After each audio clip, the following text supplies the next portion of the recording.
Welcome, brave souls, to the chilling depths of horror in detail, the realm where the shadows whisper ancient secrets and nightmares come to life. I am your guide through the darkness, and on this channel, we delve into the spine-chilling world of Wendigo horror stories that will send shivers down your spine. First story. The Wendigo that didn't leave me alone. I honestly don't know where to start or if I'm ready to be posting this story of mine, but hopefully it'll help. I know you won't believe me, and honestly, I won't even blame you guys. It still doesn't make sense in my own head. I've heard stories about unknown creatures in woods, but never thought I'd encounter one myself, you know? I posted another story about some creepy old people that I had encountered in the woods, but that's nothing. This makes a good horror story for people, but it eats me every day. But here we go. I love to go hiking. I go with my 3-year-old German Shepherd and let her go unleashed since we like to go to secluded places. Now I have been hiking all over Utah mountains and wanted a new hike that wasn't too far from me.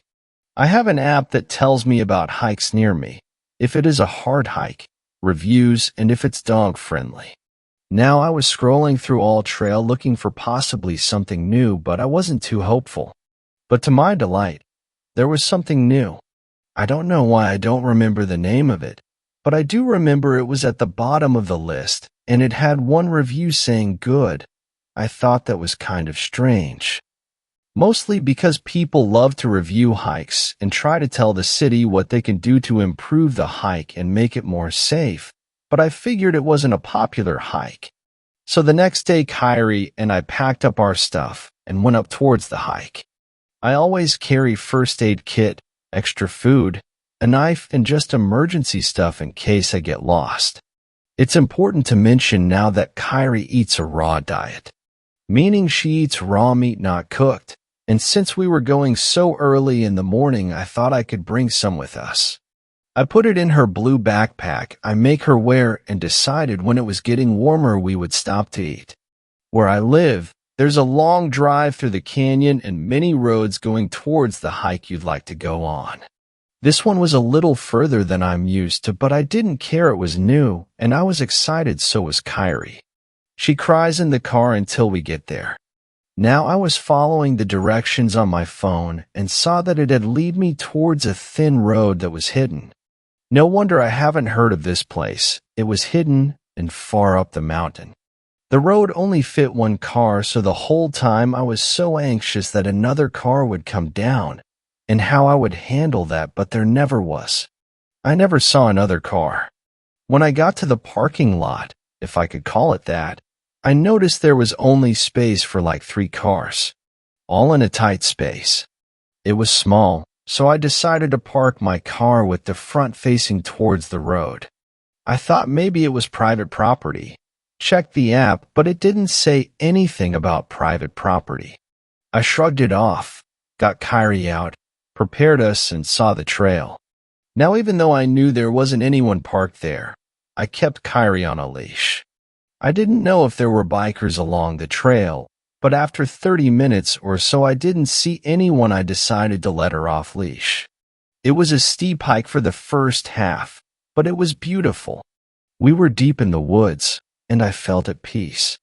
I used to wear headphones when I hiked, but didn't anymore, so I was enjoying the natural sounds of the forest. It was still early in the morning, so I wore a light jacket and decided when it got warmer I'd give Kyrie her breakfast. Now before you start to hate, I know bringing Kyrie's raw meat was absolutely stupid and ignorant of me. I had never seen a bear or wolf or anything, so I got cocky and just thought it was okay. I learned my lesson the bad day, so no need to tell me I was dumb. But honestly, I wouldn't blame you if you commented that.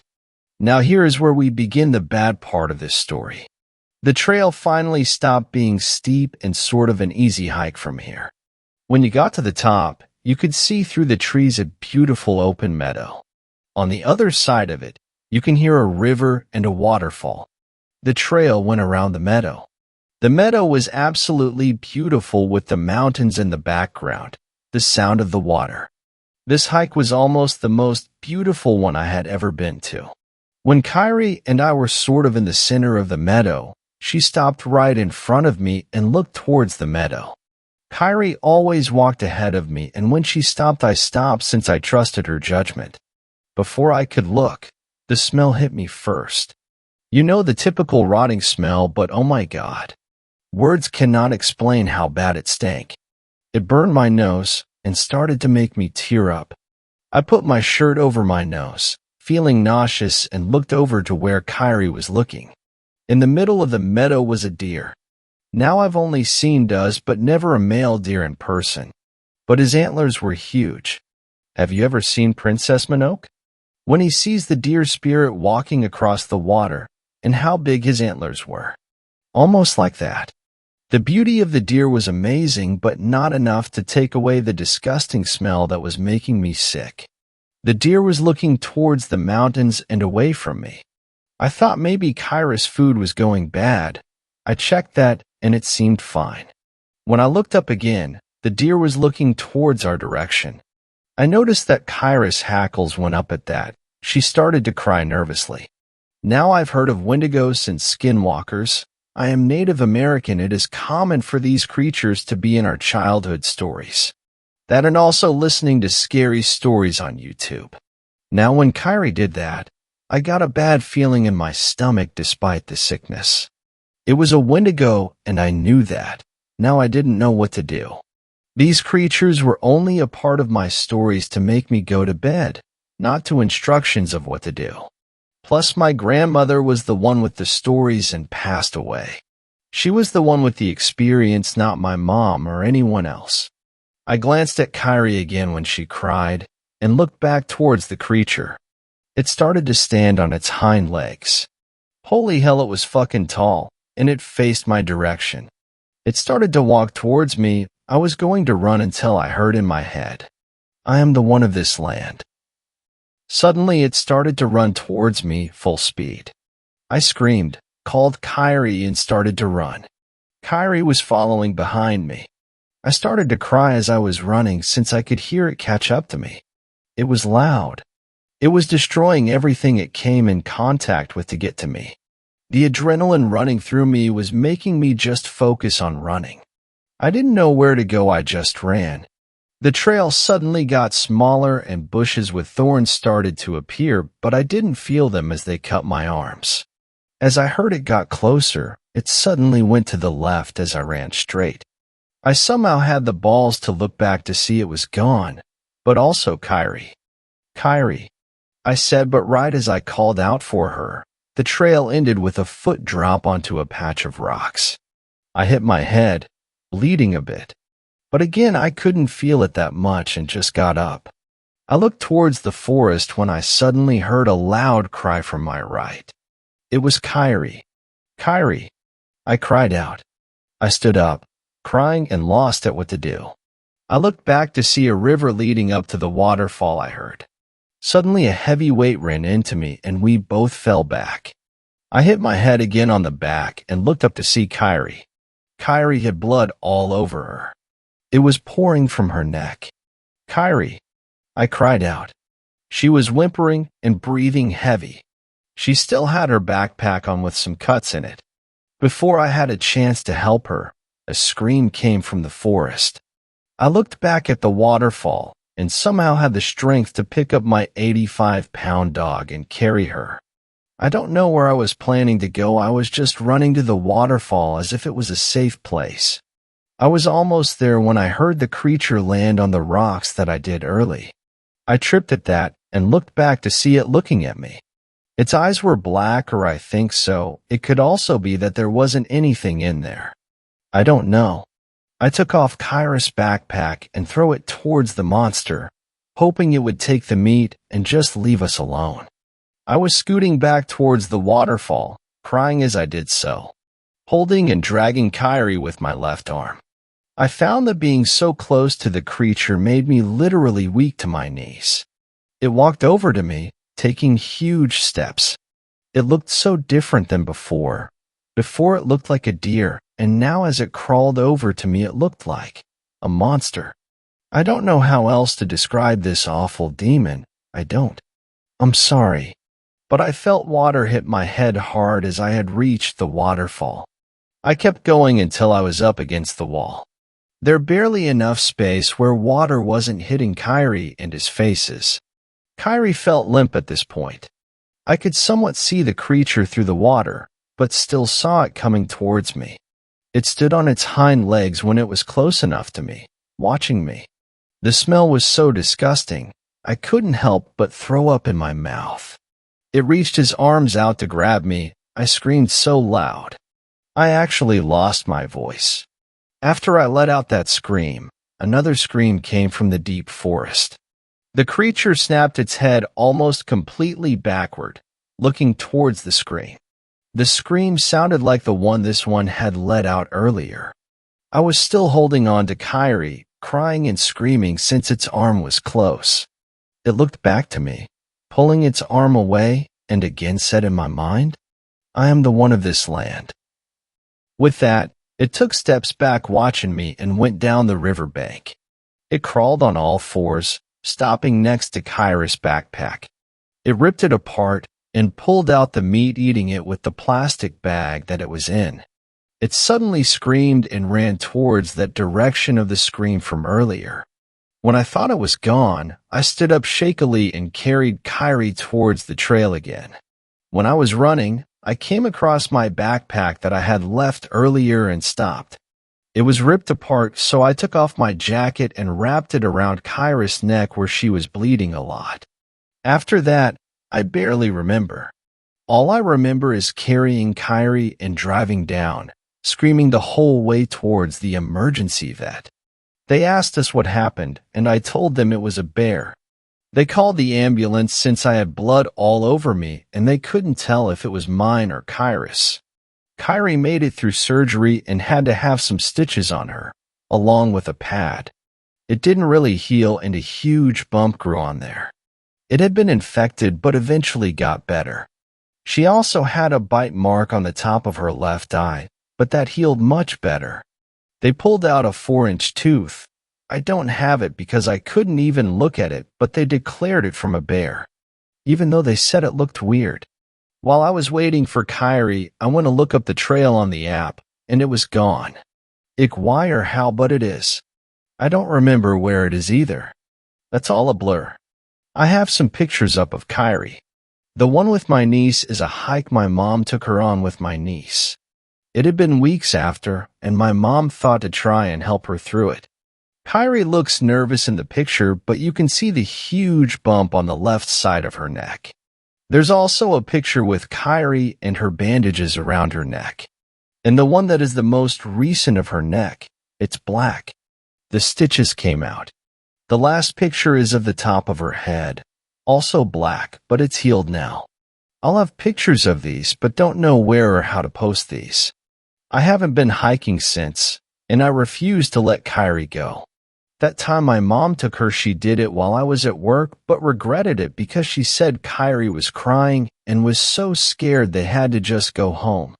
My mom knows. I screamed at night from nightmares for a week or two. My mom put white candles in my room to get rid of the bad spirits attracted to my negativity. So yeah, here's my story. I've heard stories where people saw a Wendigo and they didn't get harmed, and God, I wish I went through that. I hate hiking. My therapist thinks I may have some PTSD, but only knows of it as a bear.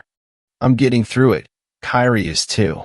Hopefully one day I can go back, but I don't see that being for a while. Please, if you're going to go up to the mountains, please prepare. Mother Nature is not only unpredictable, but has things in there that just don't make sense in our heads. So please be safe. I say that with serious sincerity. If there's any other subreddits I can post this to, I would love to know, so I can share my story and maybe help others out there. Thanks for reading. Second story. There's a girl who lives alone in the woods. Down a long dirt road, past a mile or so of forest, there's a girl that lives all by herself in a big house. All of her relatives have passed, leaving her a treasure trove of valuables and money that she keeps on the property. There's not even a dog to keep her safe from people who would take those things away. And when the wrong ears hear all those things, their eyes fill with dollar signs and they decide to make the trek. They always make the same wrong assumption, though, that I'm really alone. 4 men came to my house a few nights ago. I saw one of them carrying a crowbar and another had a gun tucked into his pants.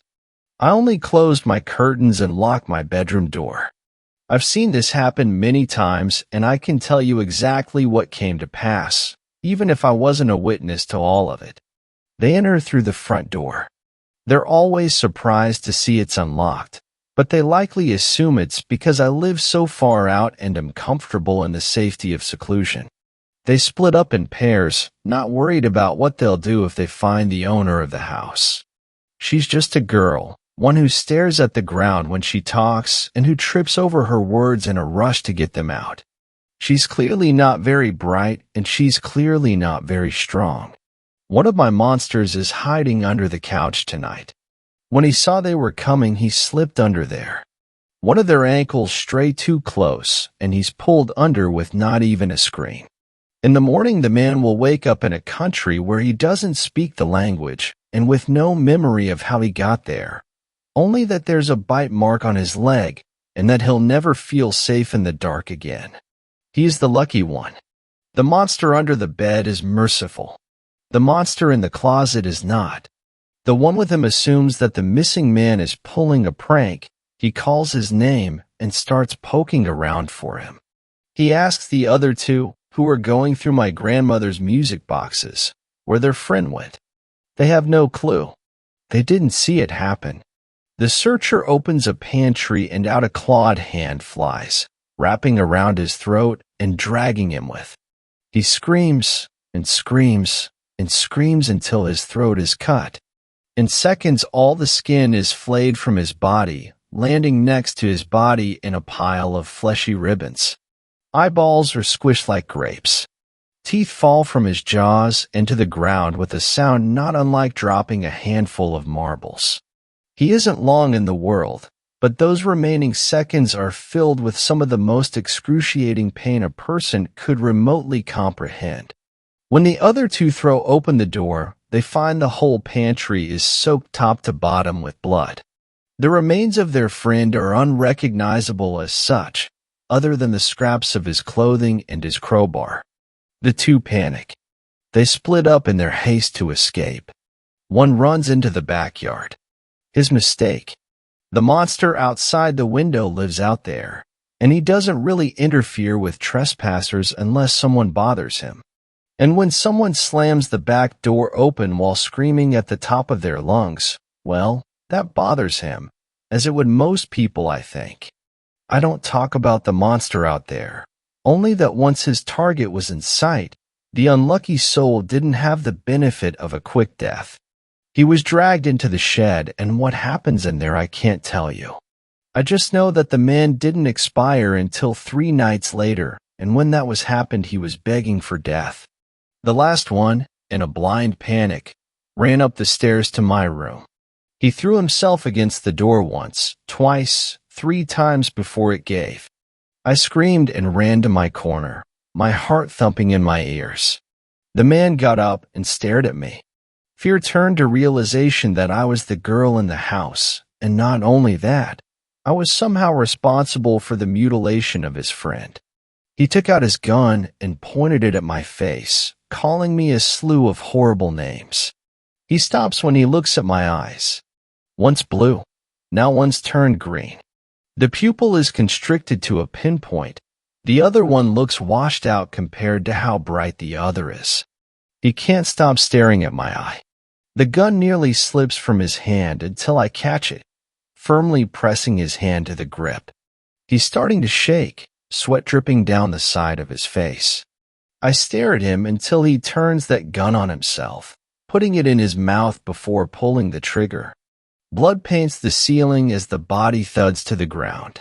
I don't know what things people see when they look into my green eye, but I doubt it's anything good. I go to bed after this, knowing the monster under the bed will clean up after tonight's debacle. Not the closet monster. He's always been a real dick about that. The monster outside the window isn't allowed in the house. He tracks mud everywhere, and no one really likes his staring. It's good that he cleans, though, because I have to get back to work.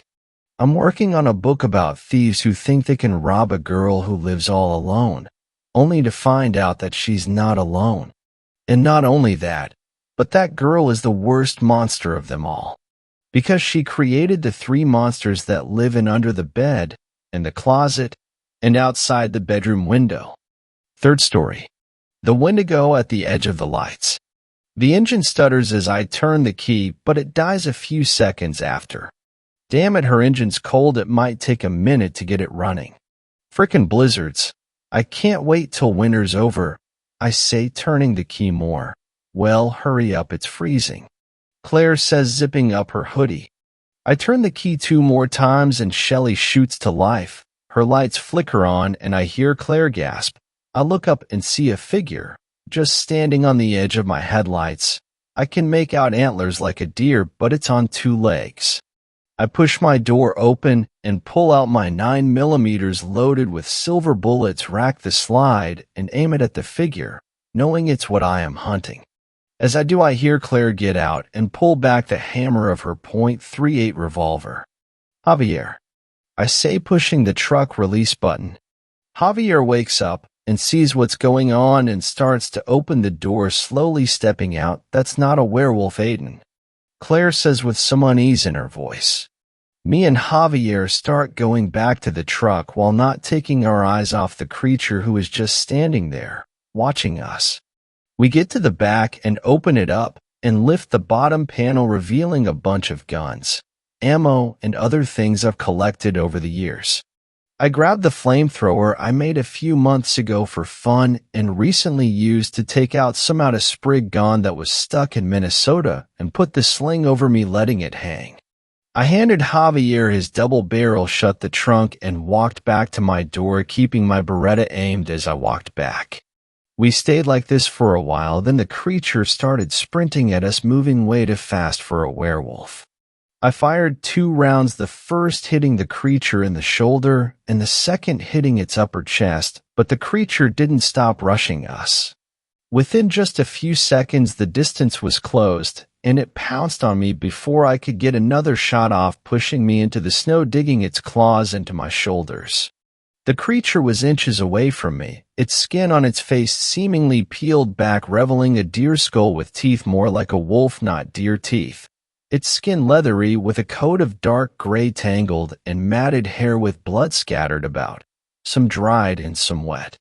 At this point, I knew exactly what this was, a Wendigo. As I was struggling to get the thing off, I saw a bullet collide with the thing's back as Claire's revolver rang out. The Wendigo looked at her and brought its claw up and swung down fast, pushing her over. Javier slides across the hood and fires a shot at the thing but misses, sending buckshot flying over it. The Wendigo shoots its head to Claire, who is still getting up, and jumps onto her, leaving me. I stand up and turn to Javier, who is visibly upset he missed. "Shotty," I shout. He tosses me the gun, and I run up and blast a hole into the Wendigo's back, making it really upset. He turns to me and lets out a scream. I brace myself. The Wendigo hits me, sending back into the snow, which helps my fall, but the claws left a nice gash in my chest. I look over and see Javier got his fire axe out of the trunk and was swinging at the Wendigo, who was preoccupied with Claire. He dug the axe into the Wendigo's shoulder, putting a nice cut into it. The Wendigo screams and walks a few feet, then collapses onto the snow-covered road. "Burn it now," Claire says to me, running over to it with Javier. Javier takes his axe out of it and raises it up, then swings back down, hitting its neck and chopping its head off. He bends over and picks up the head by the antlers. "A nice trophy, right, Aiden?" As he shows me, Claire grabs it and starts trying to pull it from his hands. "No, we have to burn it," she says, getting in a tug-of-war battle with a 6 feet 3 inches dude who is jacked and actually almost won. I get up and run over, helping Claire pull the head, and thankfully we got it free. Before we can say anything, she pulls out a pocket knife and cuts the antlers out and shoves them into her pack. "Hey," I want those, Javier says, crossing his arms. She shrugs and gets back into the car. I flick on the Zippo light that is on the end of the flamethrower and begin to torch the body, which lets off an awful smell, but I've smelt worse. Javier hits me right where the Wendigo ripped into my shoulder and says, "Good work, buddy," as he giggles a little, knowing that hurt. I smile and shake my head, then run to the trunk to put my flamethrower back and get into the car with Claire. I stick out my fist and she hesitantly bumps it. "Nice," I say, turning around and putting my seat belt on. Javier comes around, putting his shotgun up and closes the trunk, then comes and get in on the passenger side. "We should probably go to the hospital. You're pretty beat up, Aiden," Claire says, eyeing my wounds. "I hate hospital," I say, putting the car into drive. "Aiden," she says, unamused. "Fine." I push down the gas pedal and Shelley works her way out of the snow and starts moving towards town, leaving the flaming body behind. Fourth story. Monster I carried out of the woods. I found a monster in the woods. Every year I spend a week in the woods alone. I cannot stand being inside my empty house on the anniversary of when I lost everything important in my life. The walls close in on me, and I feel suffocated. So, I go to the woods. I sleep, drink, and try to shoot at least one deer. On the second day of my trip, I was walking through the forest in damp weather, feeling miserable, when I came across it. A creature hanging by its foot from a tree. I panicked when I first saw the figure strung up in the tree and rushed forward, hoping if it was a person I could still help. As I got closer, I saw that even though its body was similar to a human, all the proportions looked wrong. The legs far too long and skinny. The stomach sunken in, rib cage visible, making it seem like it had no muscle mass or fat. I stopped below the creature, staring up at it in disbelief of what I was seeing. One foot was stuck inside a bear trap that was attached to a chain, hooked over a branch. Its entire body was hanging from a torn and bloody ankle snared inside the trap. Wrists tied together and arms so long they nearly reached the ground as they dangled past its head. The creature's face was covered by a blank wooden oval with moss spilling out from it. At first, I was certain it was dead. As I got closer, I saw the chest rise weakly as if let out small wheezing breaths from under the mask. Even without seeing what was under the mask, I knew this thing wasn't human. The woods had a bad reputation of people going missing. Most didn't like camping overnight inside the forest anymore. It was a good place to fish and hunt, but not to stay the night. I had my hunting rifle with me. I could put it out of its misery, or just left it alone. Someone put this thing here. They might be back for it. Misty rain came down, and I could see puff of my breath in the terrible weather. My feet cold and fingers stiff. It would get dark in a few hours. I should go back to my camp and get dry, or else I would get sick. Or leave this damned forest before any more of these creatures came for me. Instead, I did something only an insane person would. I placed my gear on the ground to climb the tree to get the creature down. It was the middle of the night when the creature stirred. I treated the wounds the best I could. Getting the bear trap off without cutting my hand took almost an hour to do. Dragging the lanky thing back to camp worn me out, and I still needed to dry the creature off and wrap up its wounds. The damn thing better appreciate what I did for it. While I waited for it to wake up, I sat by the fire, sitting under a tarp to keep dry. I let the monster I dragged back use my tent, keeping the flap open so I could keep an eye on it. I was dead tired, but didn't want to fall asleep with whatever the thing was close by to eat me in my sleep. Its limbs were so long I had to fold them to make sure it fit inside my small tent. At some point in the middle of the night, I heard movement in my tent. Slowly a hand came out, long fingers testing the damp ground. I couldn't see the thing's expression because of the mask and moss covering its entire head. Even while it slept, I didn't dare look what it really looked like. I remained still, wrapped up in my spare blanket. If it attacked, I could shoot it, but I didn't even reach for my rifle. Half of the creature's body came out of the tent, body freezing up when it sensed me nearby. The next few seconds were tense. Neither of us moved, waiting for the other to act first. I'd hoped this would be a treat and release process. That when this creature woke up, it would just go back off into the woods. I was not so lucky.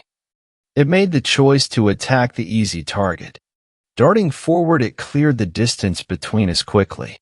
I was knocked over, bony hands pinning me down to the ground. The mask flipped up so fast I never saw what was underneath. Sharp teeth grabbed a hold of my jacket and started to shake it, tearing the fabric, but not reaching my skin. The attack didn't last very long. I was fully ready to accept my death in that moment. After all, I had nothing waiting for me outside of that forest. If I could become food, at least my death would mean something. But this creature didn't even give me that. It stopped, releasing my coat and staggered back. Collapsing on its side, it let out ragged, wheezing breaths. It used up all its strength in that thin body. I watched it, wondering what to do next. I grabbed a blanket from my tent, trying to wrap it up to keep the creature warm. It weakly pushed my hands away, sharp claws catching my coat but not tearing it. Wrapping the thing very much like a burrito, I went about getting it back inside the tent. I couldn't see the creature's expression, but I could sense how annoyed my new campmate was being manhandled and wrapped up. Until it regained some strength, it would need to accept some help. I went back outside, wrapped myself in my own blanket again, and stared back into the weak fire. I planned on staying up all night, but I drifted between sleep until dawn came. Out in the trees I heard sounds, as if someone was walking around in the dark just beyond my camp. Fear fluttered in my stomach. I was out in the open, exhausted from the cold weather. I didn't mind death, but I was still afraid of whatever was stalking around in the night. When morning arrived, I looked around the camp to find someone, or something had in fact been circling my camp. Muddy tracks and broken twigs gave me enough evidence of being watched. I wondered if it was more of those creatures waiting to grab the injured on inside the tent. At least I lived through one night so far. My new guest was out of the tent when I got back to camp. It wrapped in a blanket, glaring at me from under the mask. I could feel the eyes on me, even if I couldn't see them. I needed to think of what to do next. I could just pack up and leave. I doubted these things would follow me into the city.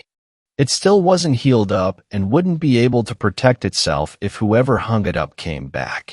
Trying to get the creature to eat, it had no interest in the hot dogs and marshmallows I brought. It was a little surreal seeing a lanky creature like it in the dim gray morning light. This thing wasn't human, and yet I was helping it for reasons I didn't know. Aside from people, this thing might eat other meat. If I could shoot some game, maybe a good meal would help it gain some strength back. And maybe for all my trouble, I would be eaten in the end. Only time would tell how thankful this thing would be for all the help. I didn't want to go off into the forest hunting alone. If another person came across my camp, I didn't want them to come across my monster. One of them would end up dead if that happened. I paced, trying to think of what to do. As if it could sense my train of thought, the lanky creature bundled the blanket, putting it inside the tent to stay dry. Then, it climbed up my back, lanky limbs wrapping around me. My skin crawled and stood, back bent, trying to support the sudden weight change. I waited for the attack that never came. We just awkwardly stood there waiting on each other to do something. I could go hunting if I carried the creature on my back. It would take longer than normal, but could be done. Picking up my rifle and small pack, I started off into the trees, still really creeped out by the thing that I decided to help. At least it wasn't trying to eat me. I really needed to call the creature on my back something. Naming things was difficult. I went through at least 100 while sneaking through the woods, trying to pick up on any game tracks. I didn't know what it was beside not human. Skinwalker and Wendigo just didn't suit what it was from what I've heard about them. No legends or cryptid name felt right. Soon I found myself not caring if I had the name of its species. I doubted humans even came across them often enough to give it a name. I was startled out of my thoughts when I came right up on a deer. A decent-sized buck that should have run before I even got this close. Holding my breath, I froze, hand on my rifle. Careful to make as little noise as possible, I raised my weapon to get my shot lined up. For a moment, I wondered what I was doing was even right. This thing I was taking care of could be evil.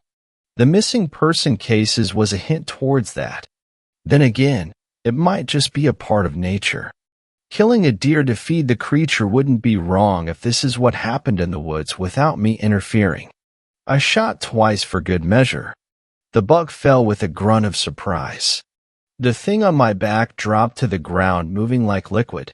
It sulked towards the fallen creature, masked face darting around as if it expected something was going to swoop in and take its food.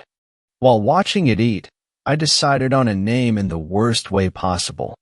I've seen videos of what a fox sound like. Those nightmare screeches and sounds were the same kind this creature made while it tore into the deer and ate. Because its back was turned to me, I never saw its face. Just the fact the mask was lifted so it could bite and tear off chunks of flesh. Fox felt like a suitable name for the monster I'd taken in. Fox, I said mostly to myself, trying the name out.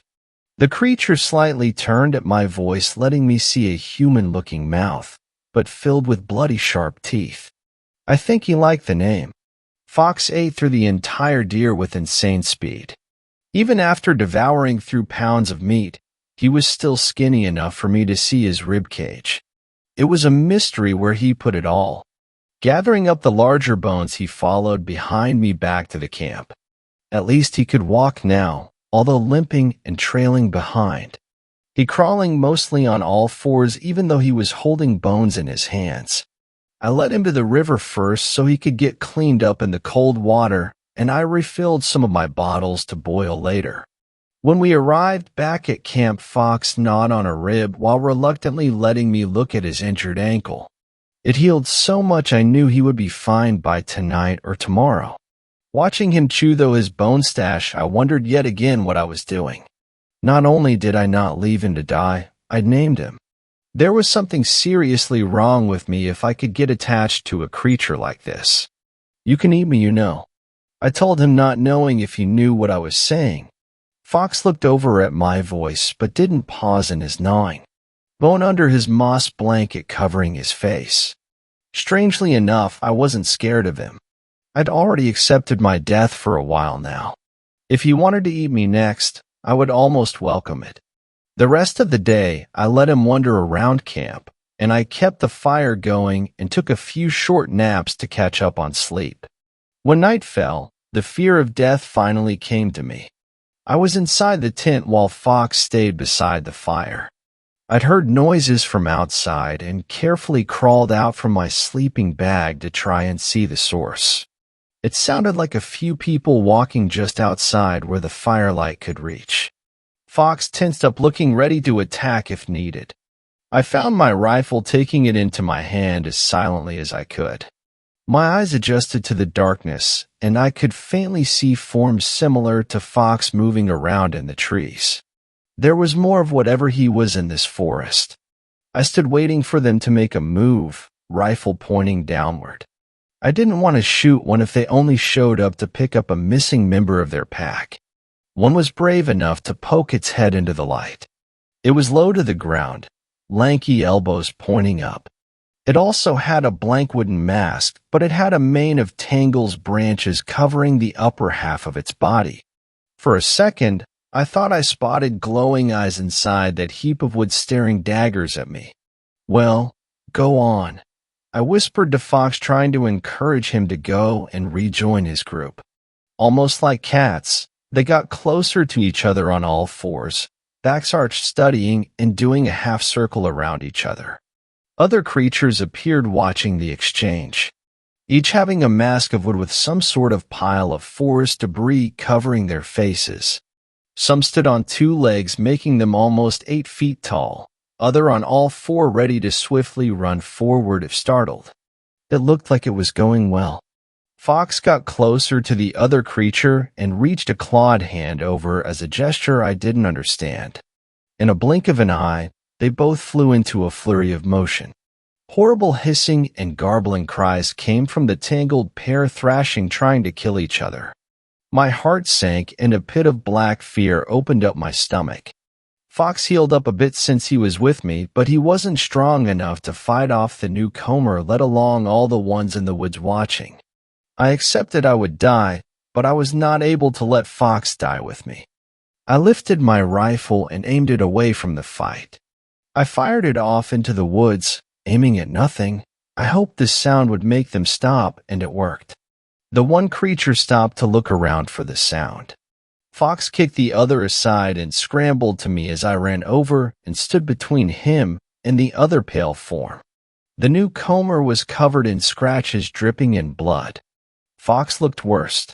His arm broken and countless cuts on his thin body from the brief fight. Getting between them, I received a fast, long cut to my arm, but it was nothing compared to what Fox went through. I pointed the rifle towards the monster on all fours, ready to fire if needed. It stared at me from behind that faceless mask. The other creatures didn't move. I heard Fox shuffling around behind me, but I didn't turn to see what he was doing. When the other creature turned its head away from me to watch Fox, I finally did the same.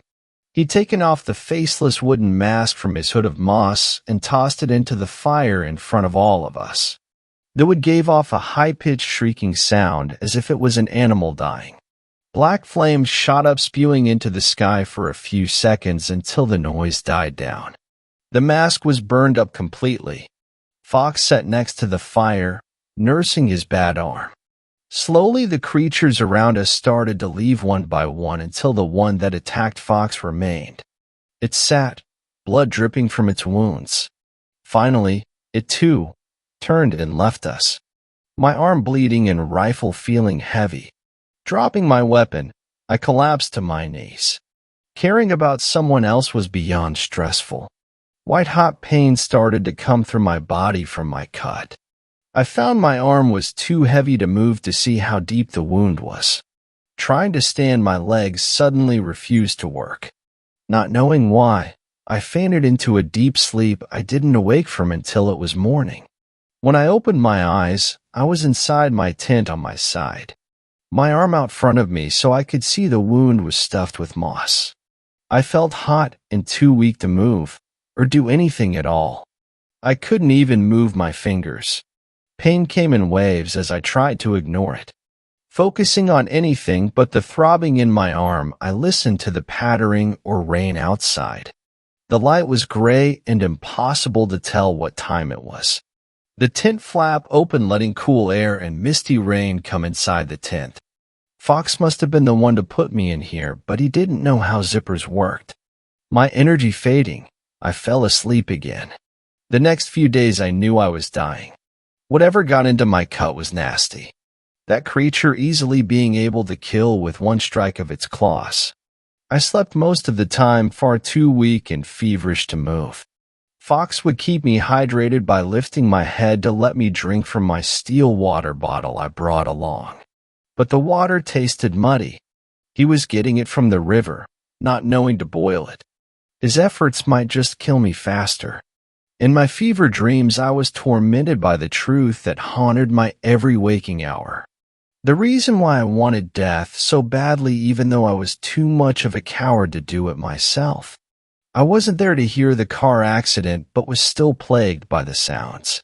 My mind repeated the sound of the officer knocking on my door at 4 in the morning to awkwardly tell me the news. His first time saying such tragic words to another person. And I knew it was all my fault. 5 years ago, I cheated on my wife. A one-night fling. I did not have a good reason aside from I just felt like it. I told her knowing I would be unable to hide it. She very understandably got upset and left the house to her brother's place 4 blocks away. They both drank and insulted me, something I rightfully deserved. To this day, I don't know why they decided to drive back home that night. She was too drunk to drive, but her brother thought he was fine. It was only 4 blocks away from our home, and yet they got into a 3-car pileup from people leaving the bar for the night. Everyone in my wife's car died that night. Everyone else in the other cars were lucky enough to receive injuries they could recover from. 3 people died. My wife, her brother, and our daughter in the back seat of the car. I went to sleep when she left and wasn't even aware she took our daughter to her brother's place with her. All because I made one decision to go home with a woman I thought was attractive. A whim killed 3 people. I needed to live with that fact for the rest of my life. Delirious from the fever, I could barely keep my eyes open. I saw Fox sitting next to me, his form blurry in my weak state. I couldn't handle falling back asleep and hearing my daughter was gone again. Please, kill me, I begged him in a voice barely above a whisper. He didn't react for a long time. The longer I looked, the more I noticed he was slightly different, more human, his proportions not as lanky as before. He leaned in, and I saw instead of the moss covering his face, he replaced it with torn-up fabric that was once my clothing. He didn't keep it together with glue or thread. My tired brain wondered how the heaps of cloth stayed on his head. Reaching over, he took my arm, now red and infected from the cut. It caused a jolt of pain that almost knocked me out again to rattle my bones. Lifting my hand to his covered face, Fox lifted some of the rags to reveal a mouth of sharp teeth. Without any hesitation, he took my pinky finger off in one bite. I let out a soft scream, struggling to stay awake. Letting my hand drop, his long fingers came into view, moving directly to my throat. Darkness overtook me. I died. Fox choked the life out of me. Then, he gave some back. It's something beyond anything I could ever understand of how it happened. And I don't think I ever need to fully understand it. I woke up, scar on my arm, feeling better than I had in years. Aside from being stiff, my illness left me. I was still inside my tent, rain softly hitting against the outside. Looking to my side, a bundle of blankets was taking up most of the space. Peeking under them, Fox was curled up. He moved from his nest being disturbed, but didn't wake up. I left him alone, climbing out of the tent trying to get the kinks out of my back. It was still damp, but I was glad to be in the cool air outside.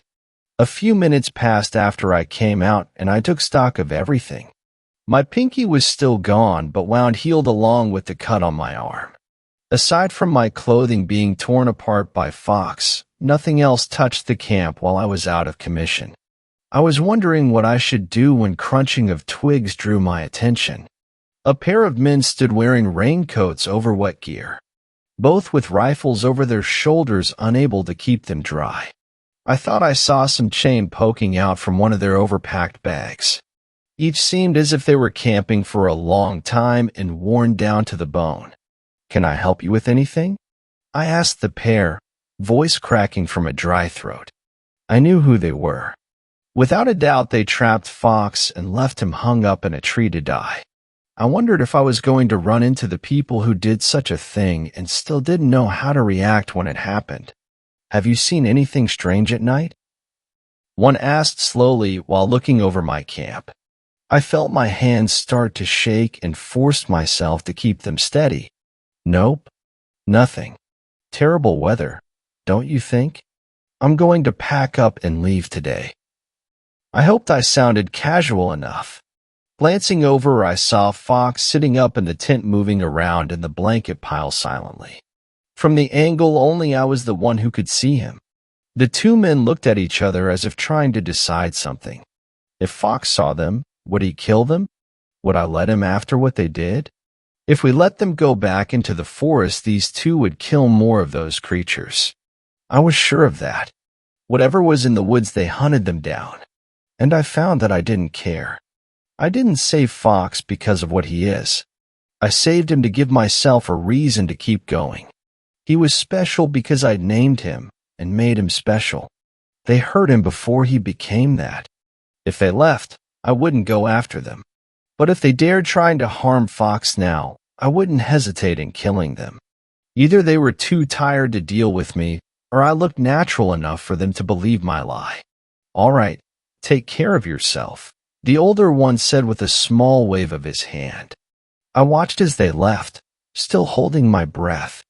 Fox poked out his head covered in rags directed towards the men who was already gone. Still not too late to go after them. Fox gave them no notice. Do you want to go home? I asked him, not even sure if he could understand me. When I left the woods, I took something with me. A creature that almost looks human now. I sold my house and bought a very small cabin by the lake. I figured it would be better suited for Fox being around woods. He's never spoken to me, and I've never seen what face he hides. There is still so much I don't know about the monster I carried out of those woods. The only thing I do know about him is he's now my reason to keep living. I never needed a good one. I just needed something. Fifth story. Wendigo encounter. This is a repost. I had to fix some spacing errors.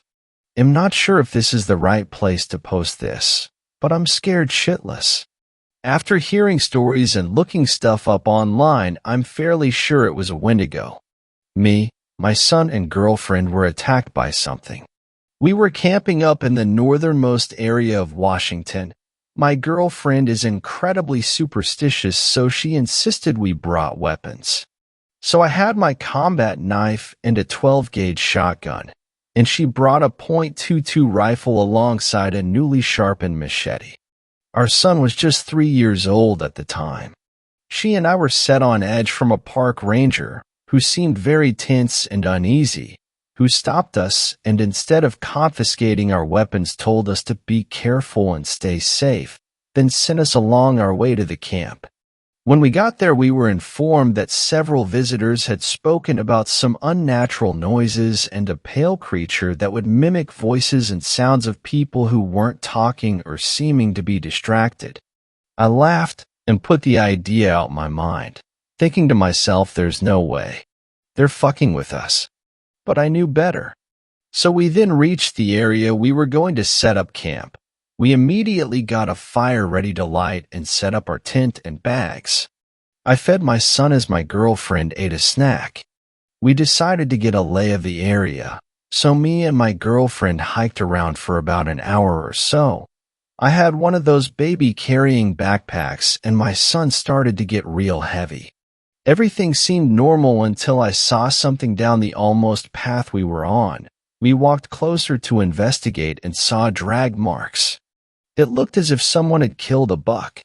There was a hole outline in the dirt with a small dried pool of blood as if someone grabbed it from the antlers and pulled.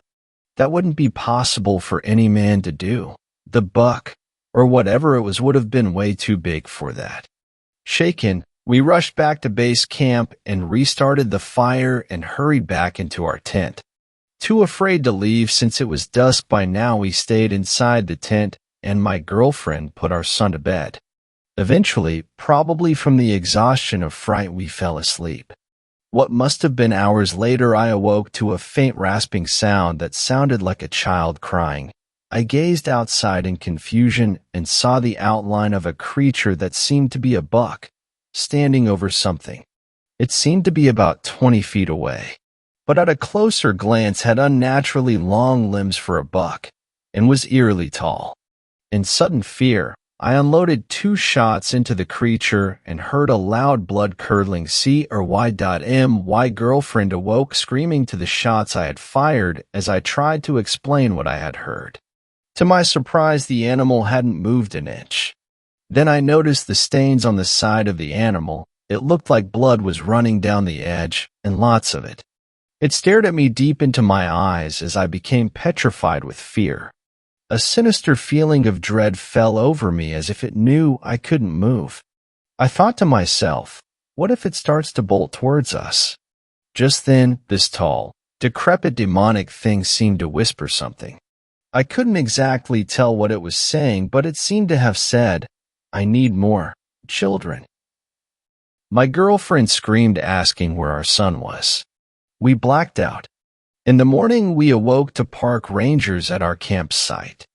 We didn't see our son anywhere.